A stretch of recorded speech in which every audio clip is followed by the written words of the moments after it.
एक phone call ने $2 billion का बिजनेस रिस्क में डाल दिया। याद है, कुछ समय पहले ट्रंप ने allegedly Apple CEO Tim Cook से कहा था, I don't want him to build in India, और सप्लाई चेन्स हिलने लगी थी। इसीलिए कहता हूं कि मार्केट्स पर पॉलिटिक्स के इंपैक्ट को कभी अंडर एस्टिमेट मत कीजिए। और आज इस चीज की रेलेवेंस और भी बढ़ गई है। एप्पल के इंडिया प्रेजेंस को समझते हैं। एप्पल ने इंडिया में 2024 में 4.5 करोड़ आईफोन्स मैन्युफैक्चर किए।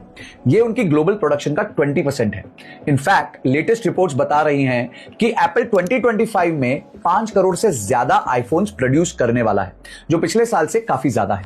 टिम कुक ने खुद इंडिया के प्रति कंपनी की कमिटमेंट को बार बार बताया है, इशारा करते हुए कि यूएस में बिकने वाले मेजॉरिटी आईफोन्स अब इंडिया से आ सकते हैं। लेकिन वो वन फोन कॉल सिनेरियो, वो पोटेंशियल पॉलिटिकल इंटरवेंशन अभी भी एक तलवार की तरह लटक रहा है।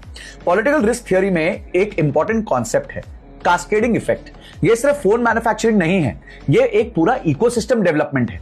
जब एप्पल जैसा ग्लोबल जायंट इंडिया में इन्वेस्ट करता है तो हंड्रेड्स ऑफ सप्लायर्स आते हैं, थाउजेंड्स ऑफ जॉब्स क्रिएट होते हैं और इकोनॉमी को मल्टीप्लायर इफेक्ट मिलता है। अब अगर ट्रंप की पॉलिसी इंप्लीमेंट हुई तो इंडिया का मैन्युफैक्चरिंग ग्रोथ इंपैक्ट होगा।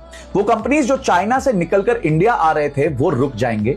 ये वेल्थ क्रिएशन साइकिल को ब्रेक कर देगा। रीसेंट रिपोर्ट्स इंडिकेट करती हैं कि जबकि बहुत सी कंपनीज अपनी सप्लाई चेन्स डाइवर्सिफाई करना चाहती हैं चाइना से बाहर, इंडिया समेत दूसरे देशों में रीलोकेशन एक कॉम्प्लेक्स और कभी-कभी स्लो प्रोसेस भी होता है। कोई भी पॉलिटिकल अनसर्टेनिटी इसमें और भी रुकावट डाल सकती है।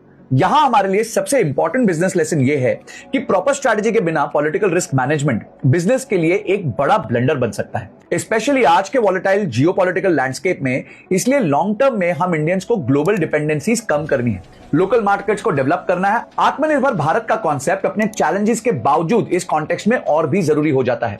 लेकिन शॉर्ट टर्म में ऐसे ग्लोबल रिस्क को कैसे मैनेज करना है और अपनी इन्वेस्टमेंट्स को कैसे सेफगार्ड करना है, ये सीखने के लिए चैनल को फॉलो करते रहिए और कमेंट करके बताइए क्या आपको लगता है कि एप्पल इंडिया में प्रोडक्शन नहीं करेगा। और इस वीडियो को उस दोस्त के साथ शेयर कर दीजिए जो इकोनॉमिक्स के कॉन्सेप्ट्स के बारे में समझना चाहता है।